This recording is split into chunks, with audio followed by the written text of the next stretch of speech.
Hi hello friends, welcome to homemade cooking channel. இன்றைக்கி நம்ம பார்க்க போகிறது என்ன அப்படின்னு பார்த்திங்கன்னா, முறுக்கு எப்படி செய்யறதுன்னு பார்க்கலாம். வீடியோவை கடைசி வரைக்கும் பாருங்கள். மறக்காமல் இந்த ஹோம்மேட் குக்கிங் சேனலுக்கு சப்ஸ்கிரைப் பண்ணிக்கோங்க. வாங்க வீடியோக்குள்ளே போகலாம். இந்த முறுக்கு மாவுக்கு வந்து பார்த்திங்கன்னா, ஃபஸ்ட்டு பச்சரிசி வந்து நான் 1 கிலோ வந்து நல்லா கழுவிட்டு நல்லா வெயிலில் வந்து 1 மணி நேரம் காய வச்சு எடுத்துருக்கேன்.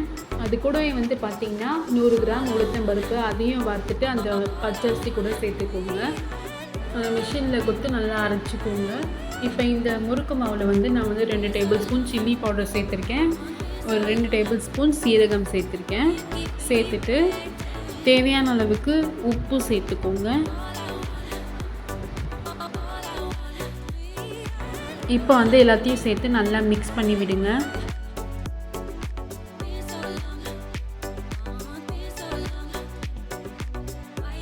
நல்லா மிக்ஸ் பண்ணதுக்கப்புறமா தண்ணி கொஞ்சம் கொஞ்சமாக விட்டுட்டு நல்லா பிசைஞ்சிக்கோங்க.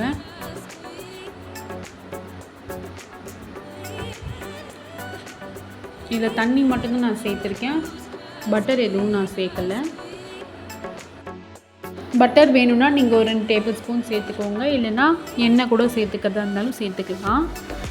இப்போ வந்து இந்த முறுக்கு மாவை நல்லா வந்து தண்ணி கொஞ்சம் கொஞ்சமாக சேர்த்து நல்லா பிசைஞ்சிக்குவோம்.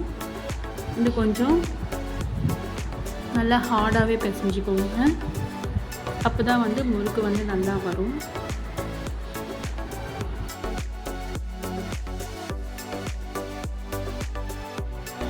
இந்த பதத்துக்கு நல்லா வந்து ஹார்டாக பிசைஞ்சு வச்சுக்கோங்க. இதுதான் கரெக்டான பதம். இப்போ வந்து முறுக்கு மாவும் பிசைஞ்சாச்சு. இப்போ வந்து ஒரு கடாயில் எண்ணெய் ஊற்றி வச்சுருக்கேன். எண்ணெய் நல்லா சூடாகணும். இங்கே பாருங்கள், எண்ணெய் ஊற்றி வச்சுருக்கேன். எண்ணெய் நல்லா சூடானதுக்கப்புறமா முறுக்கு பிழிஞ்சிக்கலாம். நான் வந்து பார்த்திங்கன்னா இந்த முறுக்கு குழாயில் நல்லா எண்ணெய் நல்லா தடவிட்டு அதுக்கப்புறமா முறுக்கு மாவு இதில் போட்டிருக்கேன். இப்போ ஒரு ஜல்லி கரண்டி மேலே நல்லா இந்த மாதிரி முறுக்கு பிழிஞ்சு விட்டுக்கோங்க. இந்த மாதிரி பிழிஞ்சு விட்டுட்டு இப்போ வந்து எண்ணெயில் போட்டுக்கலாம்.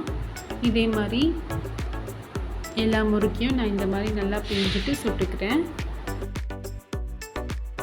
எண்ணெய் வந்து நல்லா காஞ்சிருக்கு. இதே மாதிரி எல்லா முறுக்கு மாவையும் நல்லா பிழிஞ்சிட்டு முறுக்கு சுட்டு எடுத்துக்கோங்க. இந்த மாதிரி நல்லா பிழிஞ்சிட்டு எண்ணெயில் போட்டுருங்க. ஒரு 10லேருந்து 15 நிமிஷம் நல்லா வெந்ததுக்கப்புறமா திருப்பி விட்டுக்கோங்க. கலர் சேஞ்ச் ஆனதுக்கப்புறம் இப்போ பார்த்திங்கன்னா 10 நிமிஷம் ஆயிடுச்சு. இப்போ திருப்பி விட்டுக்கலாம். திருப்பி விட்டுட்டு நல்லா இந்த மாதிரி கலர் சேஞ்ச் ஆனதுக்கப்புறம் ஒரு பிளேட்டில் வந்து நான் முறுக்கை நான் சர்வ் பண்ணி காமிக்கிறேன் உங்களுக்கு. இப்போ வந்து பார்த்திங்கன்னா கிறிஸ்பியான முறுக்கு வந்து ரெடி ஆகிடுச்சு. நீங்களும் இந்த ஈவினிங் ஸ்நாக் ரெசிப்பியை ட்ரை பண்ணி பாருங்கள். ட்ரை பண்ணி பார்த்துட்டு எனக்கு கமெண்ட் செக்ஷனில் கமெண்ட் பண்ணுங்கள், லைக் பண்ணுங்கள், ஷேர் பண்ணுங்கள், சப்ஸ்கிரைப் பண்ணிவிட்டு பக்கத்தில் இருக்க பெல் ஐக்கானை ப்ரெஸ் பண்ணி ஆல்னு கிளிக் பண்ணிக்கோங்க. அப்போ தான் நான் போடுற வீடியோஸ் உங்களுக்கு நோட்டிஃபிகேஷனில் வரும். மறக்காமல் இந்த முறுக்கு ரெசிப்பியை நீங்களும் ட்ரை பண்ணி பாருங்கள் ஃப்ரெண்ட்ஸ். ட்ரை பண்ணி பார்த்துட்டு எனக்கு கமெண்ட் செக்ஷனில் சொல்லுங்கள். Thank you friends. தேங்க்யூ ஃபார் வாட்சிங்.